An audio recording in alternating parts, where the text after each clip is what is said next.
यत्र योगेश्वरः कृष्णो यत्र पार्थो धनुर्धरः तत्र श्रीर्विजयोर्भूतिर्ध्रुवा नीतिर्मतिर्मम। सुप्रभात देवियों एवं सज्जनों, कृष्ण संदेश सुधा चैनल के माध्यम से मैं धर्म प्रकाश भदौरिया गीता विश्लेषक गीता की ज्ञान गंगा में अवगाहन हेतु उपस्थित आप सभी भद्रजनों एवं सुधीजनों का हार्दिक अभिनंदन एवं कोटि कोटि वंदन करता हूं। पिछले वीडियो के माध्यम से आप सभी लोगों ने सुना था कि जो सर्वोपयोगी सर्वोपकारी कार्य होते हैं वे यज्ञार्थ होते हैं, और यज्ञ का अर्थ परमात्मा विष्णु, और जो सारा विश्व हमें परिलक्षित हो रहा है वह उसी परमात्मा विष्णु का स्वरूप है।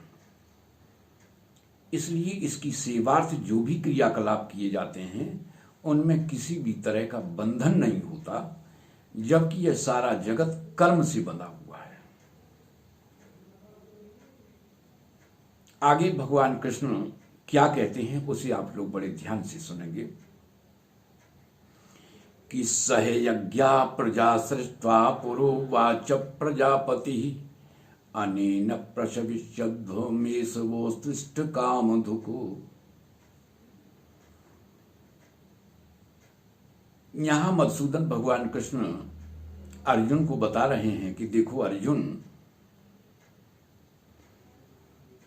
सृष्टि का जब प्रारंभ हुआ, सृष्टि का सृजन जब प्रारंभ हुआ तो यज्ञ के साथ ही मनुष्य का सृजन हुआ। यह समस्त प्रजा यज्ञ के साथ ही पैदा हुई। यह जीव मिट्टी खाकर पैदा हुआ, पानी पीकर पैदा हुआ, शरीर में ऊष्मा लिए हुए पैदा हुआ, श्वास लेते हुए पैदा हुआ। समस्त पंच तत्वों का जीवन के विकास में महत्वपूर्ण योगदान है। यहां पर ध्यान देने वाली बात यह है कि यदि वायु देवता यज्ञ के द्वारा श्वास लेने के लिए शुद्ध वायु की व्यवस्था न करते, अग्नि देवता यज्ञ के द्वारा शरीर को पुष्ट रखने के लिए ऊष्मा प्रदान न करते, तो क्या यह जीवन संभव था? यहां पर विचारणीय बात यह है कि ऐसी स्थिति में मानव समुदाय का इनके प्रति क्या दायित्व है? क्या हम उस दायित्व का निर्वहन ईमानदारी और निष्ठा के साथ कर रहे हैं? क्या हम दूसरों को श्वास लेने के लिए वातावरण में वायु को विषाक्त होने से बचा रहे हैं? क्या हम दूसरों को पीने वाले पानी को प्रदूषित होने से बचा रहे हैं? प्रायः देखा गया है कि लोग वातावरण में धुआं फैलाकर वायु को विषाक्त बना रहे हैं। घरों के गंदे पानी को, कारखानों के गंदे पानी को परनालों के माध्यम से नदियों में गिराकर पानी को प्रदूषित कर रहे हैं।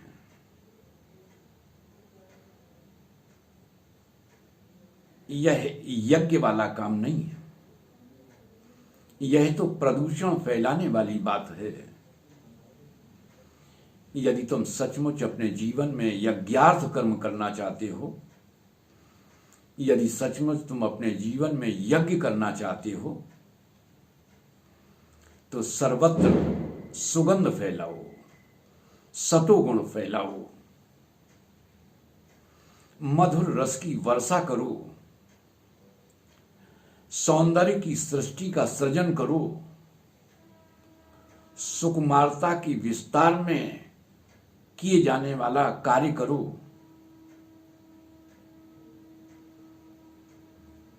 यह मानव जीवन दूसरे को गाली देने के लिए प्राप्त नहीं हुआ है। तुम तो दूसरे के कानों में अमृत उड़ेल दो।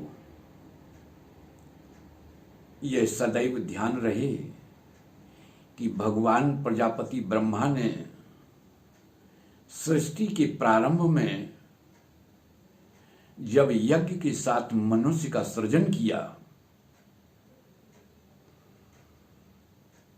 तो साथ में निर्देशित भी किया था। वह क्या निर्देश था? भगवान ने यह कहा था कि हम तुम्हें यज्ञ रूप एक ऐसा साधन प्रदान कर रहे हैं जिसके माध्यम से तुम अपने जीवन में जैसा चाहोगे वैसा प्राप्त होगा। लेकिन जब तक तुम यज्ञार्थ कर्म करोगे, यह यज्ञ रूप साधन तुम्हारे लिए कामधेनु सिद्ध होगा। लेकिन वह तभी तक जब तक आप यज्ञार्थ कर्म करेंगे, दूसरे की सेवा करते रहेंगे, दूसरे के हित के लिए कार्य करेंगे, तभी तक यह कामधेनु आपके घर में रहेगी। इसलिए हम सभी मानव समुदाय का यह दायित्व बनता है कि हम इस तरह से यज्ञार्थ कर्म करें। आगे भगवान क्या कहते हैं उसे आप सुनेंगे कि देवान भावयतानेनु ते देवा भावयन्तु वा परस्परम भावयन्ता श्रेया परमवाप्स्यथु। देव माने हमारी इंद्रियों में बैठे रहने वाले देवनशील देवता।